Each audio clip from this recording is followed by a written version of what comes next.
Tugas SK Teori Sosiologi dalam Era Klasik.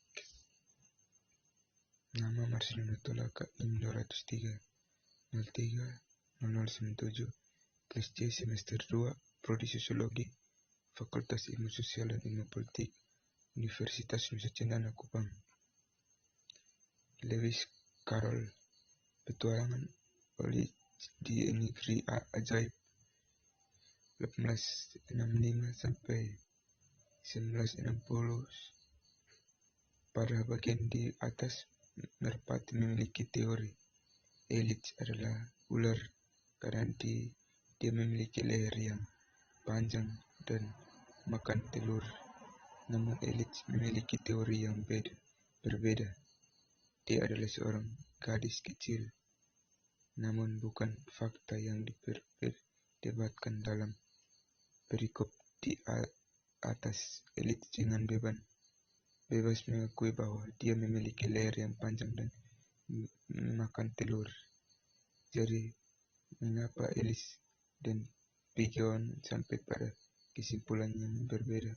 Mengapa fakta tidak berbicara sendiri?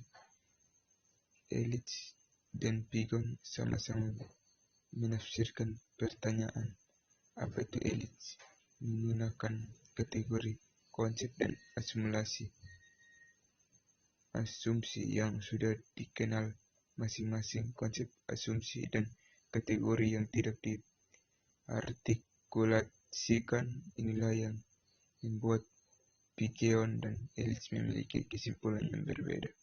Dan demikian pula kehidupan sosial bisa membingungkan dan kompleks, cukup sulit untuk mengetahui fakta, apalagi untuk mengetahui mengapa segala sesuatunya. Seperti yang terlihat dalam hal ini, teori sangat penting untuk memahami kehidupan sosial karena ia menyatukan berbagai pengalaman dan fakta seperti yang terjadi pada Ellis dan Pigeon. Fakta masuk akal hanya karena kita menafsirkannya menggunakan kategori dan asumsi yang sudah ada sebelumnya, yaitu teori yang adalah bahwa bahkan apa yang disebut fakta didasarkan pada asumsi implisit dan peranggapan yang tidak diakui. Apakah kita menyadari atau tidak, kehidupan sehari-hari kita dipenuhi dengan teori-teori sosiologis dasar adalah bahwa ia membuat asumsi dan kategori menjadi eksplisit sehingga membuatnya terbuka untuk pemeriksaan dan reformulasi. Yang pasti beberapa siswa menganggap teori sosiologi klasik membingungkan karena elit menemukan percakapannya dengan merpati. Beberapa siswa merasa sulit untuk memahami dan menafsirkan apa yang dikatakan oleh para ahli teori klasik. Memang beberapa siswa bertanya-tanya mengapa mereka harus membaca karya yang ditulis lebih dari satu abad yang lalu, atau mengapa mereka harus mempelajari teori sosiologi. Sama sekali, bagaimanapun mereka berpendapat teori sosiologis klasik itu abstrak dan kering atau tidak ada hubungan dengan hidup saya. Jadi, mengapa tidak mempelajari teori kontemporer, atau lebih baik lagi memeriksa saja realitas empiris dan meninggalkan teori klasik yang lama. Dalam buku ini, kami berusaha menunjukkan relevansi berkelanjutan dari teori sosiologis klasik. Kami berpendapat bahwa ahli teori yang karyanya akan Anda baca. Sebaliknya, ini adalah posisi abstrak yang dapat diuji dalam masyarakat manapun. Begitu konsep-konsep kunci yang menyusun teori modern dan agama, definisikan, dan setelah ukuran-ukuran yang dapat diamati ditentukan. Dengan demikian, teori sosiologis memiliki karakteristik tertentu dengan teori yang dikembangkan di cabang ilmu lain. Namun, ada perbedaan yang signifikan antara teori sosial dan teori ilmiah lainnya, yaitu teori dalam ilmu sosial sebagai lawan dari ilmu alam.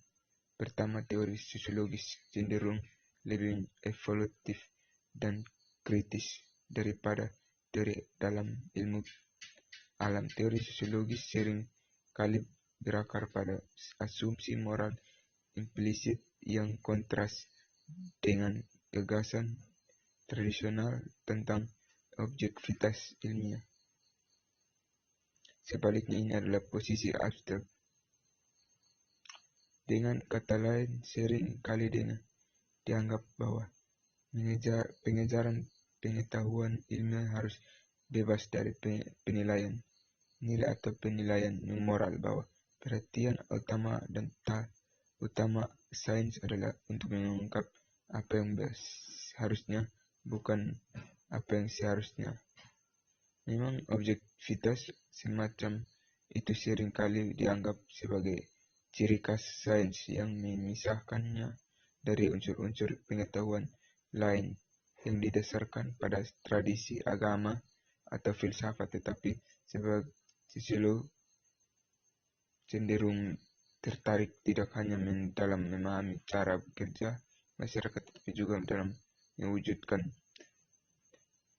tatanan sosial yang lebih adil atau setara, seperti akan Anda lihat karya para ahli teori klasik inti dibentuk dalam beberapa hal penting oleh kepekaan moral mereka sendiri mengenai kondisi masyarakat modern dan apa yang mungkin terjadi di masa depan. Dengan demikian, teori sosiologi kadang-kadang gagal mencapai sains ideal yang dipraktikkan lebih dekat, meski masih belum sempurna, oleh sains keras seperti fisika, biologi, atau kimia. Untuk beberapa pengamat,